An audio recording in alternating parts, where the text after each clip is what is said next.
நேரத்தில் அனல் பாயும் இந்த கொடும் வெயில் வேளையில் நீங்கள் எங்களுடைய கருத்துக்களை சொல்வதற்கான ஒரு வாய்ப்பு கொடுத்ததற்கு முதலில் நான் நன்றி தெரிவித்துக் கொள்கிறேன். 1960ஆம் வருடம் நைஜீரியாவிலே இருந்தும் தென்னாப்பிரிக்காவிலே இருந்தும் டெவில் ட்ரீ,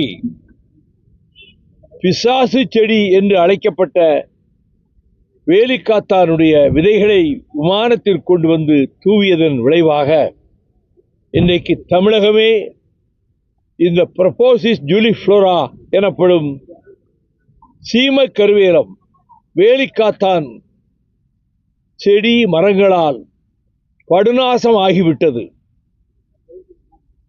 பழைய கருவேல மரங்களை இதோடு ஒப்பிடக்கூடாது.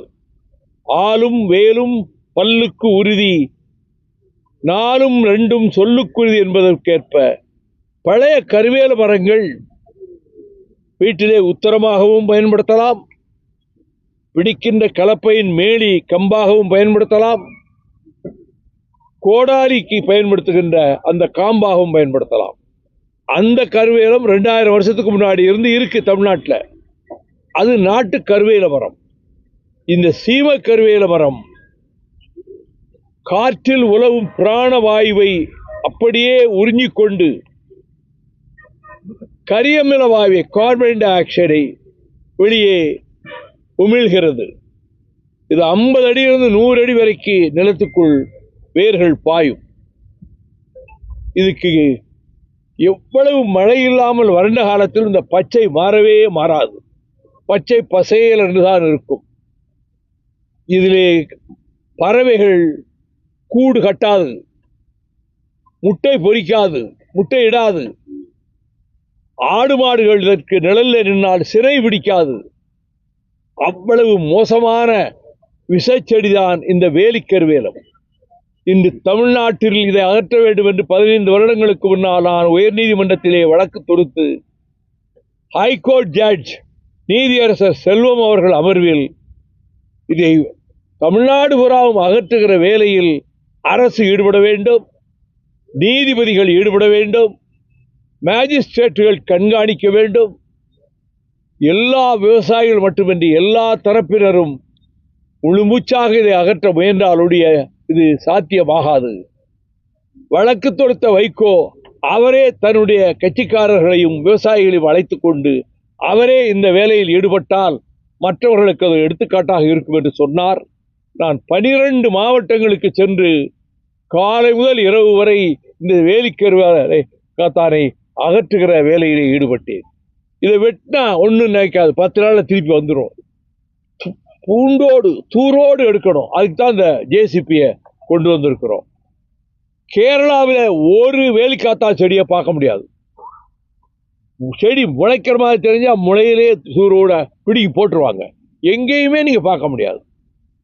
நூற்றுக்கணக்கான சிற்றாறுகள், நீரோடைகள், நதிகள் ஓடி செழிப்பாக்குகின்ற கேரள மலையாள பூமியில் இந்த பிசாசு செடிக்கு இடம் கிடையாது. தமிழகம் பூராவிலும் ஒரு 350 வக்கீல்கள் இதிலே இறங்கி பாடுபட்டார்கள். எல்லா நீதிபதிகளும் கண்காணித்தார்கள். ITI சென்னை ஒரு தவறான வழக்கை போட்டு ஸ்டே வாங்கிடுச்சு.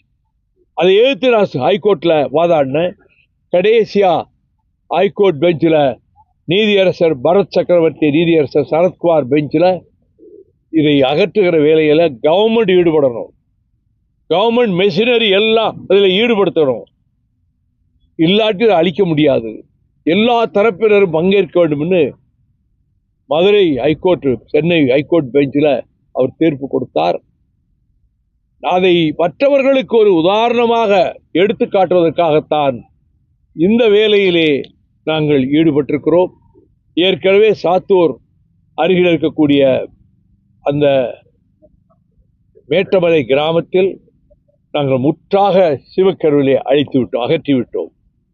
இன்றைக்கு தேனி மாவட்ட செயலாளர் சகோதரர் ராமகிருஷ்ணன் அவர்கள், எங்கள் துணை பொதுச் செயலாளர், முன்னாள் சட்டமன்ற உறுப்பினர்,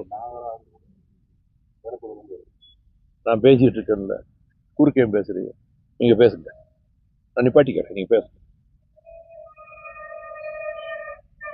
துணை பொதுச் செயலாளர் முன்னாள் சட்டமன்ற உறுப்பினர் பூமிநாதன் அவர்களும் மற்றும் மதுரை தெற்கு மாவட்ட செயலாளர் ஜெயராமன், வடக்கு மாவட்ட செயலாளர் மார்நாடு, மதுரை மாநகர் மாவட்ட செயலாளர் முனியசாமி, தொண்டர்படை மாநில அமைப்பாளர் கவி பாஸ்கர சேதுபதி, திராவிட இயக்கத்தில் தொண்டர்படையை வார்ப்பித்த இன்றைய துணை பொதுச் செயலாளர் ஜீவன் மற்றும் கழக கண்மணிகள் நிரம்ப சில சகோதரிகளையும் அழைத்துக் கொண்டு இங்கே வந்திருக்கிறார்கள். இந்த சீமக்கருவேலம் என்பது அடியோடு விவசாயத்தை அழித்துவிடும். தண்ணியே இருக்கா, கிணறு இல்லை, தண்ணியை பூரா அது உறிஞ்சிக்கிடும். இது இருக்கிற இடத்துல கிணத்துல தண்ணி இருக்காது. அதனால தான் சொன்னேன், ஆடு மாடுகள்னா செனை பிடிக்காது, ஆடு மாடுகள் அது போய் நிற்காது, பறவைகள் அதில் போய் கூடு கட்டாது. இந்த விஷ செடியை, இந்த பிசாசு செடியை அகற்றுகிற வேலையில் முன்பு 15 மாவட்டத்தில் போய் நான் அந்த வேலை செஞ்சிருக்கிறேன். மறுமலர்ச்சி திராவிட முன்னேற்ற கழகத்தை பொறுத்த மட்டில் வெறும் எலெக்ஷன்ல போய் ஓட்டு வாங்குறதுக்காக நாங்கள் நிற்கிற கட்சி அல்ல. தமிழ்நாட்டின் வாழ்வாதாரங்களை காப்பாற்றுகிற கட்சி. முல்லை பெரியார் பென்னிகுக் டேம் உடைக்கப்படாமல் காப்பாற்றுவதற்கு என் பக்கத்தில் உட்கார்ந்திருக்கக்கூடிய பூமிநாதன் தலைமையில் மதுரையில் 6 உண்ணாவிரதம், மதுரையிலிருந்து கூடலூர் வரை 2 நடைபயணம், அதற்கு பிறகு லட்சக்கணக்கான மக்களை திரட்டி நீதிமன்றத்திலும் போராடி பென்னிகுக் அணையை பாதுகாத்து விட்டோம். ஆனால் நியூட்ரினோ என்கின்ற நாசகார திட்டத்தை நரேந்திர மோடி கொண்டு வந்து திணிக்க அறிவித்தார். அம்பரப்பர் மலையில் அதுல 12 லட்சம் டன் வெடிமருந்தை வச்சு உடைக்க போறாங்க. இந்த வட்டாரத்தில் இருக்கக்கூடிய கட்டிடங்கள்லாம் இடிஞ்சு விழுந்துரும். பென்னிகுக் அணை, முல்லை பெரியார் அணை உடையும். மதியச்சாஞ்சோலையிலே உள்ளே இருக்கக்கூடிய இடுக்கி அணை உடையும்.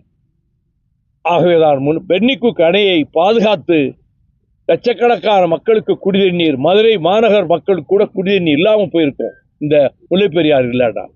அதை பாதுகாத்து கொடுத்த கட்சி மறுமலர்ச்சி திமுக. நீட்டோருவை தடுத்து நிறுத்திய கட்சி 8 வருஷம் ஆச்சு நாம் ஸ்டே வாங்கி நிறுத்தி வச்சிருக்கிறோம் மதிமுக. ஸ்டெர்லைட் நாசகார நச்சாலையை விரட்டி அடித்தது மறுமலர்ச்சி திமுக கழகம். நெய்வேலி நிலக்கரி நிறுவனம் வடநாட்டு பெருமுதலாளிகள் கைக்கு போக விடாமல் தடுத்து அது மக்கள் சொத்தாகவே நீடிக்க வைத்தது மறுமலர்ச்சி திமுக. பெரியார் மையம் டெல்லியில் இடிக்கப்பட்ட போது அதுக்கு அருமையான மாற்றிடத்தை வாஜ்பாயிடம் வாங்கி வீரமணி மனதை குளிர்வித்தது மறுமலர்ச்சி திமுக. இப்படி தமிழ்நாட்டின் வாழ்வாதாரங்களை காப்பதற்கு காவிரி மண்டலத்தில் ஹைட்ரோ கார்பன் திட்டம் வரக்கூடாது என்பது மட்டுமல்ல, அவன் மேகதாட்டு அணையை கட்ட முயல்கிறான் என்று 2012 14 வருஷத்துக்கு முன்னாடி முதல் போராட்டம் நடத்தியது மறுமலர்ச்சி திமுக கிருஷ்ணகிரியில. அதற்கு பிறகு சோழ மண்டலத்தில் காவிரி தீரத்தில் ஊர் ஊராக சென்று மக்களை திரட்டினேன்.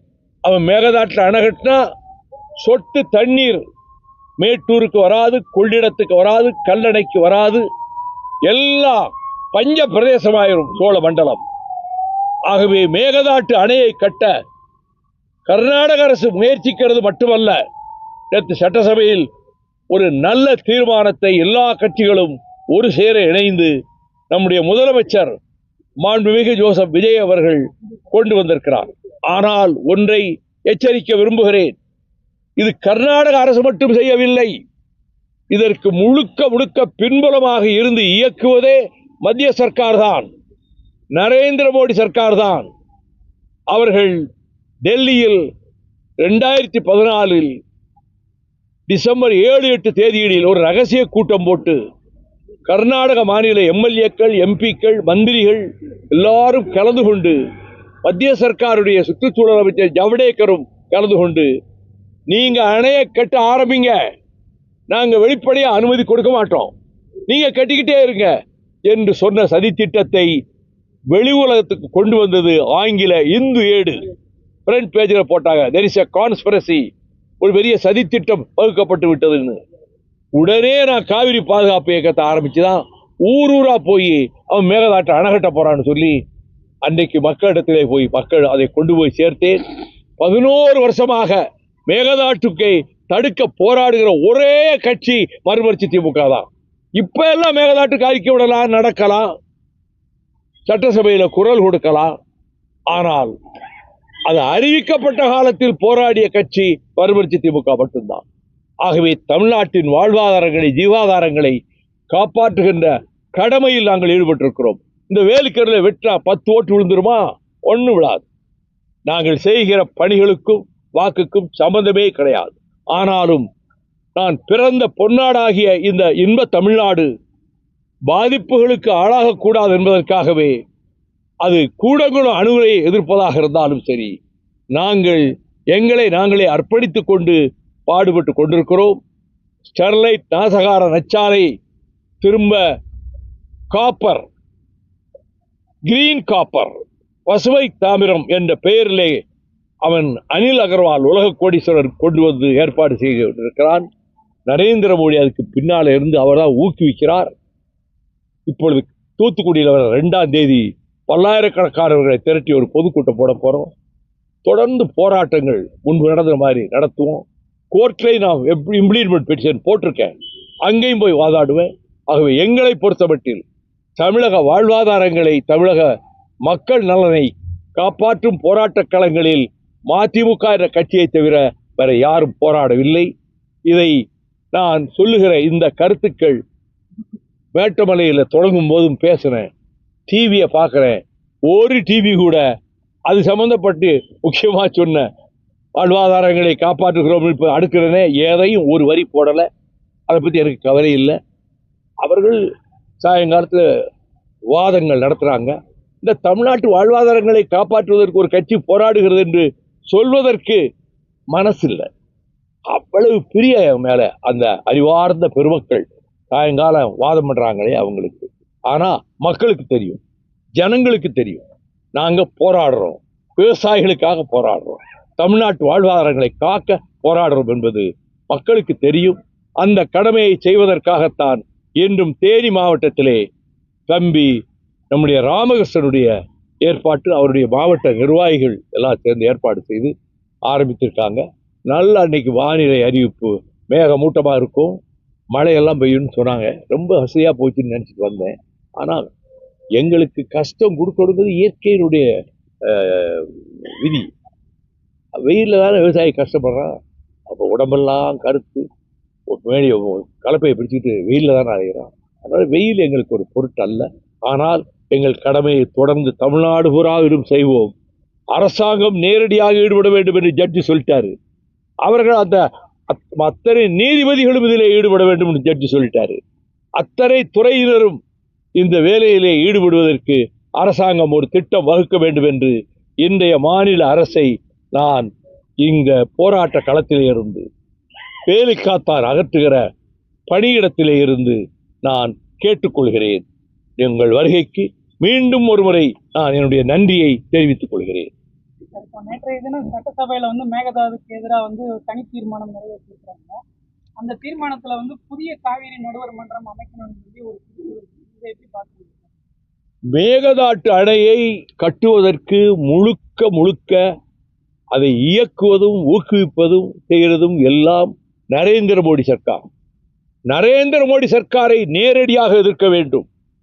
மத்திய சர்க்கார் அலுவலகங்களை ஸ்தம்பிக்க செய்ய வேண்டும்.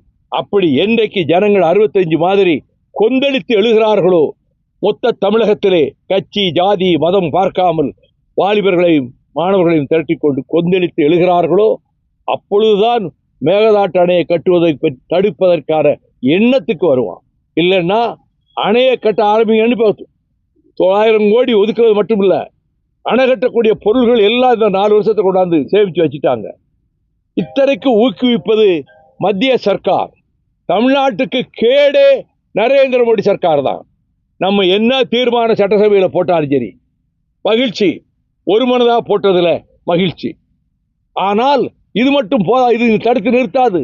மத்திய சர்க்காரை எதிர்த்து அண்ணா எப்படி எழுச்சி நாள் கொண்டாடினாரோ அதுபோல மொத்த தமிழகமும் மத்திய சர்க்காரை எதிர்த்து ஒரு பந்தோ ஒரு போராட்டமோ அறிவித்து மத்திய சர்க்காரை தமிழகம் கோபத்தோடு எதிர்க்கிறது என்ற நிலையை ஏற்படுத்தினால்தான் அதை ஓரளவு தடுத்து நிறுத்த முடியும். அதே நேரத்தில் காவிரி மேலாண்மை வாரியமும் உச்சநீதிமன்றமும் லோயர் ரைபேரியன் ஸ்டேட் கீழ்ப்படிவத்தில் இருக்கக்கூடிய தமிழ்நாட்டின் அனுமதி இல்லாமல் அவன் புதிய அணை கட்டக்கூடாதுன்னு ஏற்கனவே தீர்ப்பு இருக்கு. அந்த தீர்ப்பின் அடிப்படையில் தான் அவங்க நடக்கணும். ஆனால் அவங்க நடக்க மாட்டாங்க.